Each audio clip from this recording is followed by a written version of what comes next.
Hello दोस्तों, कैसे हो आप सब। आशा करते हैं आप लोग बढ़िया होंगे। स्वागत है सबका अपने चैनल स्टडी फॉर राहुल में।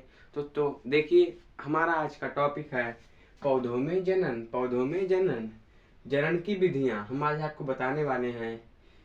क्लास 7 का चैप्टर नंबर 8, जनन की, पौधों में जनन, जनन की विधियां। तो आप लोग हमारी वीडियो को स्टेप बाय स्टेप ध्यान से देखिएगा और समझिएगा। तो हेलो दोस्तों, देखिए अब हम अपने क्वेश्चन की ओर बढ़ते हैं। देखिए हमारी क्वेश्चन ये है, जनन की विधियां, जनन की विधियां, जनन की विधियां। तो देखिए हम आपको बता रहे हैं जनन की विधियां। पौधों में पाए जाने वाले जो पौधे होते हैं, पौधों में पाए जाने वाले जनन निम्नलिखित दो प्रकार के होते हैं। निम्नलिखित दो प्रकार के होते हैं। देखिए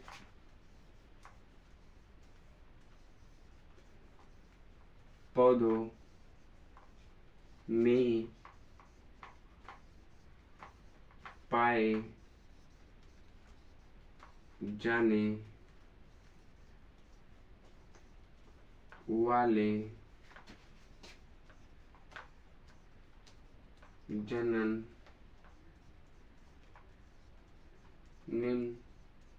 जनन निम्नलिखित दो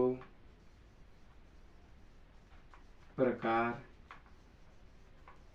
के होते हैं। दो प्रकार के होते हैं। दो प्रकार के होते हैं। पौधों में पाए जाने वाले जनन निम्नलिखित दो प्रकार के होते हैं। देख लीजिए, पहला पहला हमारा अलैंगिक जनन। अलैंगिक अलैंगिक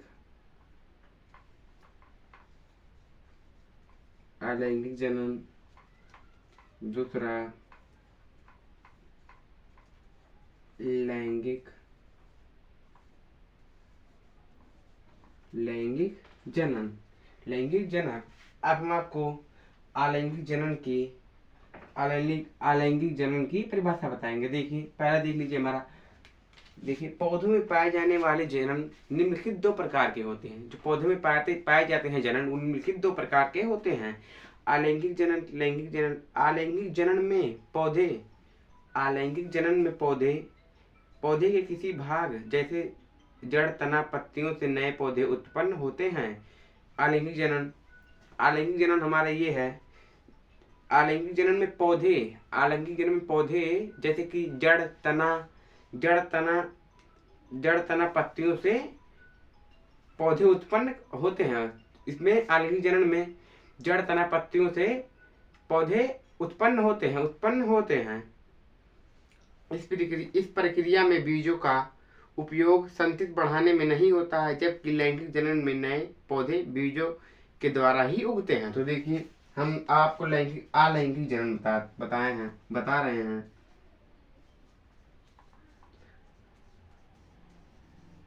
अलैंगिक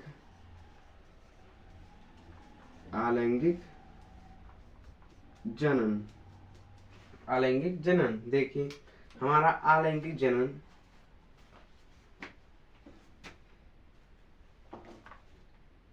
जैसे कि आप लोग कभी गन्ना, आलू, अदरक ऐसी खेतियों को करते हुए देखा होगा।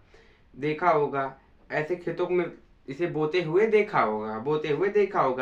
इनके तने के छोटे छोटे टुकड़े करके जमीन में लगाया जाता है। जैसे गन्ना होता है, गन्ना अगर बोते हैं तो उसको काट कर उसके छोटे छोटे टुकड़े करके, जैसे कि देख लीजिए ये हमारा, मान लीजिए गन्ना है, ये हमारा गन्ना है। तो इसे छोटे छोटे टुकड़े करके जमीन में बोते हैं। फिर ये उगता है।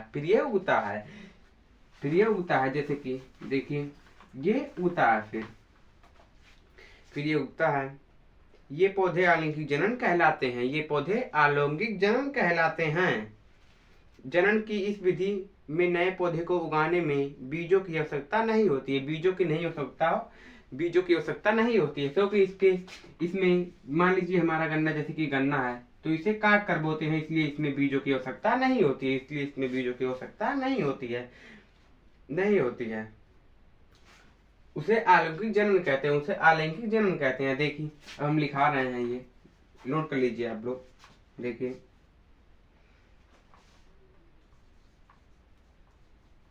आलू, गन्ना, आलू गन्ना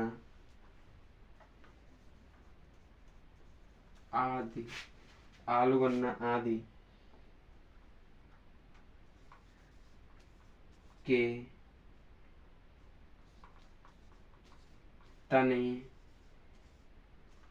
तने को छोटा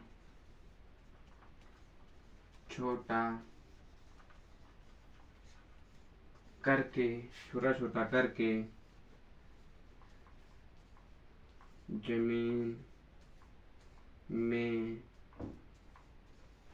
बोया जाता, जमीन में बोया जाता है। आलू गन्ना आदि के तने के छोटे छोटे टुकड़े करके जमीन में बोया जाता है, जमीन में बोया जाता है।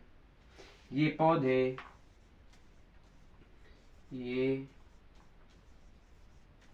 पौधे अलैंगिक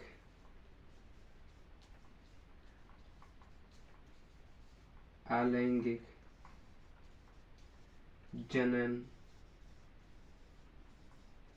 कहलाते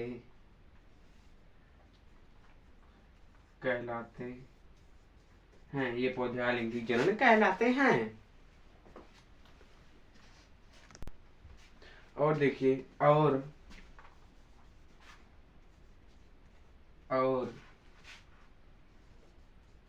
जनन की इस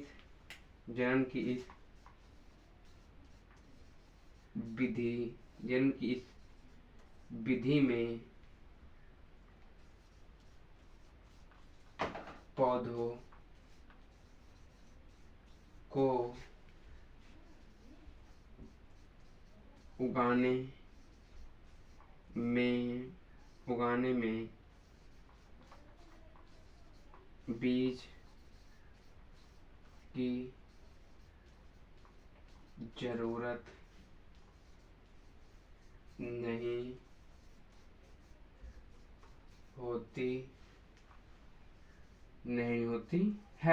होती है। देखिए जनन की विधियां। पौधों में पाए जाने वाले जनन निम्नलिखित में दो प्रकार के होते हैं। पहला अलैंगिक जनन, दूसरा लैंगिक जनन। अलैंगिक जनन देखिए, आलू गन्ना आदि के तने को छोटे छोटे टुकड़े करके जमीन में बोया जाता है। ये पौधे अलैंगिक जनन कहलाते हैं। पौधे जनन की इस विधि में पौधों को उगाने के लिए बीज की जरूरत नहीं होती है। ऐसे अलैंगिक जनन जो होता है, अलैंगिक जनन में जैसे आते हैं गन्ना आता है, गन्ना अदरक, जैसे गन्ना अदरक आलू इन सब की जरूरत नहीं पड़ती। ये इसमें अलैंगिक जनन में इसको जैसे देख लीजिए ये गन्ना है, तो अगर इसे दोबारा बोएंगे, दूसरा पौधा उगाना होगा इसमें, तो इसमें बीज की जरूरत नहीं पड़ेगी, क्योंकि हमारा गन्ना रहेगा। फिर इसको काट कर जमीन में बोएंगे, फिर ये उगेगा, फिर ये एक नया पौधा तैयार करेगा। तो आशा करते हैं दोस्तों आप लोगों को अलैंगिक जनन के बारे में सारी जानकारी पता हो गया होगा। जैसे कि अलैंगिक जनन में क्या क्या होता है, अलैंगिक जनन में पौधे कैसे उगाते हैं, आपको इसके बारे में नॉलेज हो गई होगी। तो जिस लोगों को कहीं पर समझ में ना आया हो तो लोग कमेंट बॉक्स में जरूर बताइएगा। और दोस्तों ऐसे वीडियो देखने के लिए सब्सक्राइब करें स्टडी फॉर राहुल को। और वीडियो अच्छी लगी हो तो ज़्यादा से ज़्यादा शेयर सब्सक्राइब अवश्य करें। धन्यवाद।